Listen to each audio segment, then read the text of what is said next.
Hi everyone, this is Sudhakar bogam. Welcome to sbtechtuts. ఈ వీడియోలో SQL order by class definition ఏంటి, syntax ఏంటి, దాన్ని ఎట్లా ఇంప్లిమెంట్ చేయాలో నేను ప్రాక్టికల్గా క్లియర్ ఎక్స్ప్లెయిన్ చేస్తాను.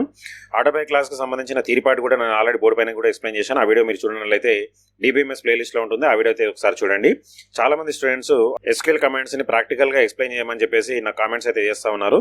మీరు ఎక్కడైనా ఇంటర్వ్యూస్కి వెళ్ళినప్పుడు కానీ, లేదంటే డిగ్రీ ఎగ్జామ్స్ కానీ, బీటెక్ ఎగ్జామ్స్ లో కానీ ఆర్డర్ బై క్లాస్ గురించి అయితే క్వశ్చన్స్ అయితే అడుగుతూ ఉంటారు. ఇక వీడియోని స్టార్ట్ చేసే ముందు మన ఛానల్ ఎవరైతే కొత్తగా చూస్తున్నట్లయితే వెంబడే సబ్స్క్రైబ్ చేసుకుని పక్కన బెల్ ఐకాన్ ఉంటుంది. అందులో ఆల్ సెలెక్షన్ అయితే మనం అప్లోడ్ చేసే వీడియోస్ ముందుగా నోటిఫికేషన్ వస్తూ ఉంటుంది.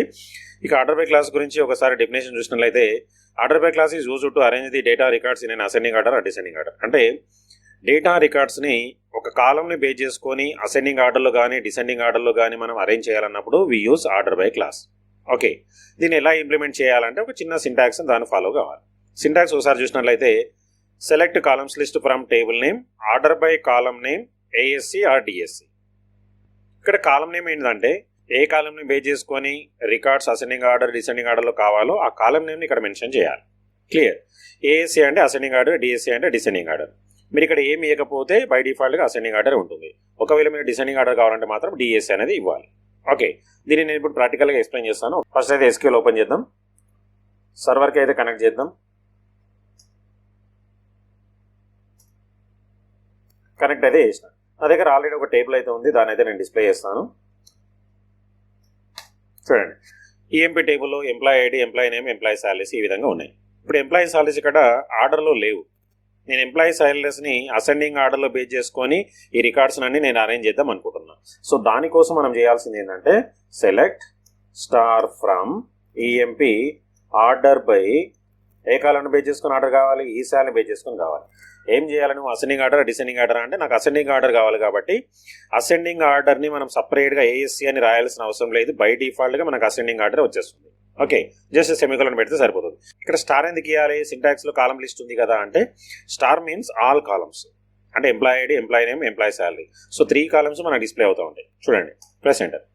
ఈ ఐడి, ఈ నేమ్, ఈ శాలరీ. ఇప్పుడు చూడండి ఈ శాలరీస్ ఎలా వచ్చినాయి, ఇందాక ఎట్లా ఉన్నాయి, క్లబ్ అయి ఉన్నాయి. ఇప్పుడు ఏమైంది, అసెండింగ్ ఆర్డర్లో అరేంజ్ అవ్వకుండా పోయింది ఆటోమేటిక్గా. క్లియర్.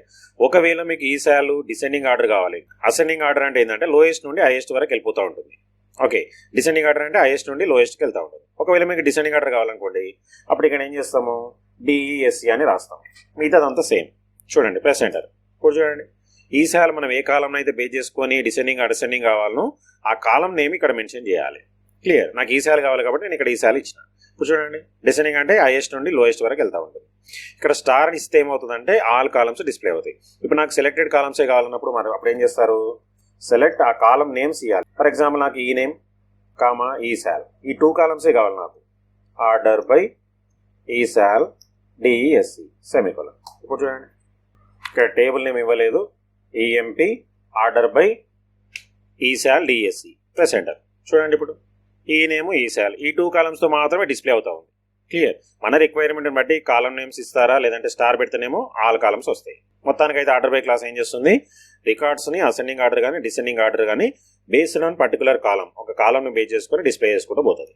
ఇంతే, సింపుల్. ఈ విధంగా మనం SQLలో ఆర్డర్ బై క్లాస్ని ఇంప్లిమెంటేషన్ చేసుకోవచ్చు. మీరు ఎక్కడైనా ఇంటర్వ్యూస్కి వెళ్ళినప్పుడు మాత్రం కంపల్సరీగా SQLలో ఆర్డర్ బై క్లాస్ గురించి అయితే కంపల్సరీ క్వశ్చన్స్ అయితే అడుగుతూ ఉంటారు.